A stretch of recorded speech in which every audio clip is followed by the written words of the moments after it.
બાફેલા બટેટાનો માવો કરીને સિંગદાણા નાખીને તમે ક્યારેક કોઈ રેસીપી બનાવી છે? Hello friends, welcome to kitchen art. Friends, આજે આપણે વ્રત કે ઉપવાસમાં ખાઈ શકાય તેવી એકદમ યુનિક અને ઝટપટ બની જાય તેવી રેસીપી બનાવીશું. આ રેસીપી બનતા ફક્ત 20 મિનિટ લાગે છે અને ખાવામાં એટલી ટેસ્ટી લાગે છે કે વાત ન પૂછો. જો એકવાર તમે આ રીતે બનાવશો તો વારંવાર બનાવવાનું મન થશે. રેસીપી સારી લાગે તો લાઈક અને શેર કરજો. મારી ચેનલ ઉપર નવા હોય અને મારી ચેનલને હજુ સબસ્ક્રાઈબ ન કરેલ હોય તો સબસ્ક્રાઈબ કરી બાજુનું બેલ બટન દબાવવાનું ભૂલશો નહીં, જેથી કરીને તમને મારા નવા વિડીયોનું નોટિફિકેશન મળતું રહે. તો સૌથી પહેલાં અહીંયા મેં 3 બાફેલા બટેટા લીધેલા છે અને આ બટેટા મેં અગાઉથી બાફીને રાખી દીધા હતા. બસ હવે આપણે બટેટાની છાલને પહેલાં દૂર કરી લેવાની છે. બટેટાની છાલ દૂર કર્યા પછી તેને આપણે મેશ કરવાના છે. પર આ બટેટાને ના તો આપણે હાથેથી મેશ કરશું, ના મેશરથી મેશ કરશું. આ બટેટાને આપણે દૂધી અને ગાજર ખમરવાની જે ખમરી આવે છે તેનાથી આપણે મેશ કરશું, એટલે કે તેનો માવો બનાવવાનો છે. તો આ રીતે બાફેલા બટાટાને આપણે દૂધીવાળી ખમરી ઉપર ચલાવીશું અને તેનો માવો રેડી કરી લેશું. તો ફ્રેન્ડ્સ, આ રેસીપી બનાવવા માટે આ બટેટાને એકદમ માવા જેવા બનાવવાના છે, તેના માટે આપણે ખમરીનો ઉપયોગ કરીશું.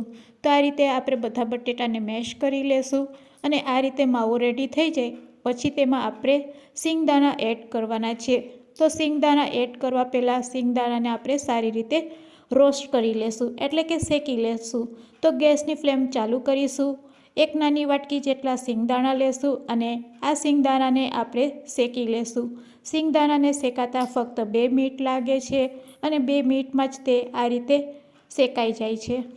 સિંગદાણાના ફોતરાનો થોડોક કલર ચેન્જ થાય અને તેમાં ક્રેક પડવા લાગે એટલે આપણે ગેસની ફ્લેમ બંધ કરી લેવાની છે અને બસ શેકેલા સિંગદાણાને આપણે એક પ્લેટમાં લઈ લેશું. થોડીક વાર માટે તેને ઠંડા થવા દેશું. થોડાક ઠંડા થશે એટલે સિંગદાણાના ફોતરા છે તે આપમેળે દૂર થઈ જશે.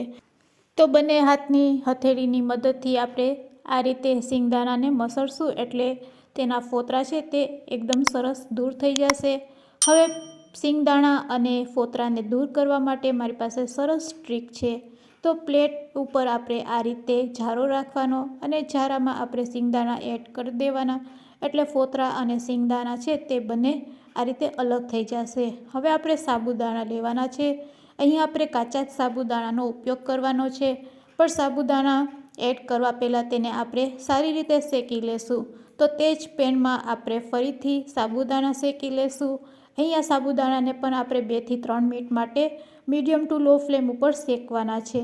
ફ્રેન્ડ્સ, સિંગદાણા અને સાબુદાણા સારી રીતે શેકાઈ જાય પછી તેનો આપણે ભૂકો કરવાનો છે પાવડર ફોર્મમાં.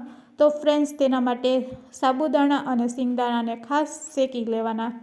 ઠંડા થયા પછી બંનેને આપણે મિક્સર જારમાં લઈ લેશું. અહીંયા તમે બંને વસ્તુને અલગ અલગ પણ ગ્રાઇન્ડ કરી શકો છો, પણ મેં અત્યારે બંનેને એકસાથે ગ્રાઇન્ડ કરેલા છે. બસ મિક્સર જારમાં આ રીતે આપણે તેને ગ્રાઇન્ડ કરી લેશું. જો તમે પલ્સ મોડ ઉપર મિક્સર જાર ચલાવશો તો સરસ પાવડર ફોર્મ રેડી થશે. તમારે એ વાતનું ધ્યાન રાખવાનું છે કે અહીંયા મિશ્ર છે એ પાવડર ફોર્મમાં થવું જોઈએ, ના કે માવા જેવું. વધારે તમે ચલાવશો તો બીમાંથી તેલ છૂટું પડે છે અને પછી તે માવા જેવું રેડી થઈ જાય છે. બસ હવે આપણે લીલી તાજી કોથમરી એડ કરશું. થોડોક આદુનો ટુકડો છીણીને એડ કરી દેશું. સમારેલા લીલા મરચાં 1 ચમચી એડ કરશું.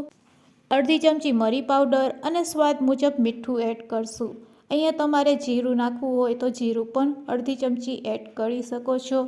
અને બધું મિશ્ર છે એ હાથેથી આ રીતે મિક્સ કરી લેશું. બસ હવે કંઈ નથી કરવાનું, ના તો એક પણ પ્રકારનો લોટ એડ કરવાનો છે. બસ આમાંથી જ આપણે નગેટ્સ બનાવવાના છે. તો નગેટ્સનો શેપ કઈ રીતે આપશું તે પણ હું તમને બતાવું છું. હાથમાં થોડુંક તેલ લેવાનું અને આ રીતે મિશ્રમાંથી થોડોક લુઓ લઈ અને હાથેથી આ રીતે તમે નગેટ્સ બનાવી શકો છો. તો બસ બધા મિશ્રમાંથી આપણે આ રીતે નાના નાના નગેટ્સ તૈયાર કરશું અને આ રીતે રેડી કર્યા પછી તેને આપણે સ્ટીમ કરવાના છે. તો ફ્રેન્ડ્સ, આ રીતે જો તમે ક્યારેય નાસ્તો ન બનાવેલો હોય વ્રત કે ઉપવાસ માટે તો એકવાર ચોક્કસથી ટ્રાય કરજો. ખૂબ જ ટેસ્ટી લાગે છે અને સ્વાદિષ્ટ લાગે છે. વળી તે ઝટપટ બની જાય છે અને બધાને ખૂબ જ ભાવશે. ફરાળમાં કંઈક નવું બનાવવું હોય તો આ નગેટ્સ જરૂરથી ટ્રાય કરજો. તો મિશ્રણમાંથી જ્યારે આપણે શેપ આપતા હોય ત્યારે આપણે સ્ટીમરમાં પાણી ગરમ કરવા માટે રાખી દેવાનું. તો અહીં આપણું પાણી સરસ ગરમ થઈ ગયું છે. કાણાવાળી પ્લેટ ઉપર આપણે તેલ લગાડી લેશું. તેલથી ગ્રીસ કર્યા પછી રેડી કરેલા આ નાસ્તાને આપણે પ્લેટ ઉપર સ્પ્રેડ કરી દેશું. આ રીતે બધા નગેટ્સને આપણે થોડાક છૂટા રાખીશું અને પછી બસ બીજું કંઈ નથી કરવાનું. આને આપણે સ્ટીમ કરવાના છે 10થી 15 મિનિટ માટે. તો મીડિયમ ટુ લો ફ્લેમ ઉપર લીડથી ઢાંકીને 10થી 15 મિનિટ માટે તેને સ્ટીમ કરી લેશું. ત્યાં સુધી આ નગેટ સાથે ખાવાની મજા પડી જાય તેવી આજે આપણે જામફળની ચટણી બનાવીશું. તો કાચું પાકું એક મીડિયમ સાઇઝનું જામફળ લેશું અને જામફળને આપણે આ રીતે ટુકડામાં કટ કરી લેશું. જામફળના અંદરના જે બિયા હોય છે તેને આપણે કાઢીને દૂર કરી લેશું અને પછી તેના ટુકડા કરીશું. ચટણી બનાવવામાં બિયા વચ્ચે આવશે તો ખાવાની મજા નહીં આવશે. તો બિયા કાઢીને પછી આપણે જામફળના ટુકડા મિક્સર જારમાં એડ કરી દઈશું. થોડાક ફુદીનાના પાન એડ કરશું, સાથે કોથમરી એડ કરશું. આ ચટણીને તીખી અને ચટપટી બનાવવા માટે અહીંયા આપણે લીલા મરચાં એડ કરવાના છે 4થી 5 નંગ. જો તમને તીખાશ વધારે પસંદ હોય તો વધારે એડ કરવાના. તીખાશ ઓછી જોતી હોય તો 2થી 3 પણ ચાલે. બસ થોડાક આદુના ટુકડા, મીઠું, જીરું અને ખાંડ એડ કરી લીંબુનો રસ એડ કરવાનો. લીંબુનો રસ એડ કર્યા પછી 2 આઈસ ક્યુબ એડ કરી દેશું અને બસ ચટણીને આપણે ગ્રાઇન્ડ કરી લેશું. બરફના ટુકડા એડ કરવાથી ચટણીનો કલર જળવાઈ રહે છે અને પાણી નાખવાની જરૂર નથી પડતી. તો એકદમ સરસ ગ્રીન કલરવાળી જામફળની ચટણી રેડી છે સર્વ કરવા માટે. તેને આપણે સાઈડમાં રાખી દઈએ. 10 મિનિટ થઈ ગઈ છે તો આપણા નગેટ્સ પણ સરસ બફાઈ ગયા છે. તો નગેટ્સને મેં સ્ટીમરમાંથી બહાર કાઢી લીધા છે અને 10 મિનિટ થઈ ગઈ છે.